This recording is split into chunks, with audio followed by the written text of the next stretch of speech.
Hi guys, I am back. I am in the Western Woods, and you are about to find out what Peter, Susan, Lucy, and Edmund were hunting in these woods that I'm sitting in. Let's find out what happens at the end of The Lion, the Witch, the Wardrobe. Chapter 17, The Hunting of the Stag. The battle was all over a few minutes after their arrival. Most of the enemy had been killed in the first charge of Aslan and his companions. And when those who were still living saw that the witch was dead, they either gave themselves up or took to flight. That means they left. The next thing that Lucy knew was that Peter and Aslan were shaking hands. It was strange to her to see Peter looking as he looked now. His face was so pale and stern, and he seemed so much older. It was all Edmund's doing, Aslan, Peter was saying. We'd have been beaten if it hadn't been for him. The witch was turning our troops into stone right and left, but nothing would stop him. He fought his way through 3 ogres to where she was just turning one of your leopards into a statue. And when he reached her, he had sense to bring his sword smashing down on her wand instead of trying to go for her directly and simply getting made a statue himself for his pains. That was the mistake all the rest were making. Once her wand was broken, we began to have some chance, if we hadn't lost so many already. He was terribly wounded. We must go and see him. They found Edmund in charge of Mrs. Beaver a little way back from the fighting line. He was covered with blood, his mouth was open, and his face a nasty green color. Quick, Lucy, said Aslan. And then almost for the first time, Lucy remembered the precious cordial that had been given her for a Christmas present. Her hands trembled so much that she could hardly undo the stopper, but she managed it in the end and poured a few drops into her brother's mouth. There are other people wounded, said Aslan, while she was still looking eagerly into Edmund's pale face and wondering if the cordial would have any result. Yes, I know, said Lucy crossly. Wait a minute. Daughter of Eve, said Aslan in a graver voice. Others also are at the point of death. Must more people die for Edmund? I'm sorry, Aslan, said Lucy, getting up and going with him. And for the next half hour, they were busy, she attending to the wounded, while he restored those who had been turned into stone. When at last she was free to come back to Edmund, she found him standing on his feet, and not only healed of his wounds, but looking better than she had seen him look. Oh, for ages. In fact, even ever since his first term at a horrid school, which was where he had begun to go wrong. He had become his real old self again and could look you in the face. And there on the field of battle, Aslan made him a knight. Does he know, whispered Lucy to Susan, what Aslan did for him? Does he know what the arrangement with the witch really was? Hush, no, of course not, said Susan. Ought not he be told, said Lucy. Oh, surely not, said Susan. It would be too awful for him. Think how you'd feel if you were he. All the same, I think he ought to know, said Lucy. But at that moment they were interrupted. That night they slept where they were. How Aslan provided food for them all I don't know.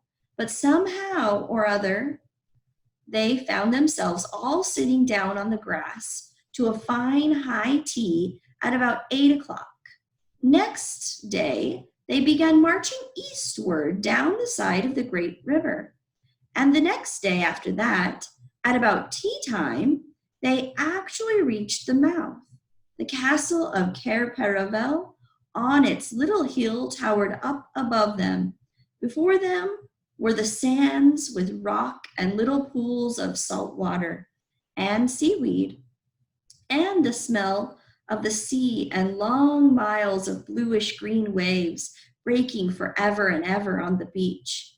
And oh, the cry of the seagulls. Have you heard it? Can you remember? That evening after tea, the 4 children all managed to get down to the beach again and get their shoes and stockings off and feel the sand between their toes. But next day was more solemn, for then, in the great hall of Cair Paravel, that wonderful hall with the ivory roof and the west wall hung with peacock's feathers, and the eastern door which looked towards the sea, in the presence of all their friends and to the sound of trumpets, Aslan solemnly crowned them and led them to the 4 thrones amid deafening shouts of "Long live King Peter! Long live Queen Susan! Long live King Edmund! Long live Queen Lucy!" Once a king or queen in Narnia, always a king or queen. Bear it well, sons of Adam. Bear it well, daughters of Eve, said Aslan. And through the eastern door, which was wide open, came the voices of the mermen and the mermaids, swimming close to the shore and singing in honor of their new kings and queens. So the children sat on their thrones, and scepters were put into their hands, and they gave rewards and honors to all their friends, to Tumnus the fawn, and to the beavers, and giant Rumblebuffin, to the leopards, and the good centaurs, and the good dwarfs, and to the lion. And that night there was a great feast in Cair Paravel, and revelry and dancing, and gold flashed and wine flowed, and answering to the music inside, but stranger, sweeter, and more piercing came the music of the sea people. But amid all these rejoicings, Aslan himself quietly slipped away. And when the kings and queens noticed that he wasn't there, they said nothing about it, for Mr. Beaver had warned them he'll be coming and going. He had said, one day you'll see him and another you won't. He doesn't like being tied down, and of course he has other countries to attend to. It's quite all right. He'll often drop in, only you mustn't press him. He's wild, you know, not like a tame lion. And now, as you see, the story is nearly, but not quite, at the end. These 2 kings and 2 queens governed Narnia well, and long and happy was their reign. At first, much of their time was spent in seeking out the remnants of the White Witch's army and destroying them. And indeed, for a long time, there would be news of evil things lurking in the wild parts of the forest, and haunting here and a killing there, a glimpse of a werewolf one month, and a rumor of a hag the next. But in the end, at all that foul brood was stamped out. And they made good laws and kept the peace and saved good trees from being unnecessarily cut down, and liberated young dwarfs and young satyrs from being sent to school, and generally stopped busybodies and interferers and encouraged ordinary people who wanted to live and let live. And they drove back the fierce giants, quite a different sort from giant Rumblebuffin of the north of Narnia, on the north of Narnia when these ventured across the frontier. And they entered into friendship and alliance with countries beyond the sea and paid them visits of state and receiving visits of state from them. And they themselves grew and changed as the years passed over them. And Peter became a tall and deep-chested man and a great warrior. And he was called King Peter the Magnificent. And Susan grew into a tall and gracious woman with black hair that fell almost to her feet. And the kings of the countries beyond the sea began to send ambassadors asking for her hand in marriage. And she was called Susan the Gentle. Edmund was a graver and quieter man than Peter, and great in counsel and judgment. He was called King Edmund the Just. But as for Lucy, she was always gay and golden-haired, and all princes in those parts desired her to be their queen, and her own people called her Queen Lucy the Valiant. So they lived in great joy, and if ever they remembered their life in this world, it was only as one remembers a dream. And one year it fell out that Tumnus, who was a middle-aged faun by now and beginning to be stout, came down river and brought them news that the white stag had once more appeared in his parts. The white stag who would give you wishes if you caught him. So these 2 kings and 2 queens, with the principal members of their court, rode a hunting with horns and hounds in the western woods to follow the stag. And they had not hunted long before they had a sight of him. And he led them a great pace over rough and smooth and through thick and thin, till the horses of all the courtiers were tired out, and only these 4 were still following. And they saw the stag enter into a thicket where their horses could not follow. Then said King Peter, for they talked in quite a different style now, having been kings and queens for so long, fair consorts, let us now alight from our horses and follow this beast into the thicket, for in all my days I never hunted a nobler quarry. Sir, said the others, even so let us do. So they alighted and tied their horses to trees and went on into the thick wood on foot. And as soon as they had entered it, Queen Susan said, Fair friends, here is a great marvel, for I seem to see a tree of iron. Madam, said King Edmund, if you look well upon it, you shall see it is a pillar of iron with a lantern set on the top thereof. By the lion's mane, a strange device, said King Peter, to set a lantern here where the trees cluster so thick about it and so high above it that if it were lit, it should give light to no man. Sir, said Queen Lucy, by likelihood, when this post and this lamp were set here, there were smaller trees in the place, or fewer, or none. For this is a young wood, and the iron post is old. And they stood looking upon it. Then said King Edmund, I know not how it is, but this lamp on the post worketh upon me strangely. It runs in my mind that I have seen the like before, as it were in a dream or in a dream of a dream. Sir, answered they all, it is even so with us also. And more, said Lucy, for it will not go out of my mind that if we pass this post and lantern either, we shall find strange adventures, or else some great change of our fortunes. Madam, said King Edmund, the like foreboding stirreth in my heart also. And in mine, fair brother, said King Peter, and in mine too, said Queen Susan. Wherefore, by my counsel, we shall lightly return to our horses and follow this white stag no further.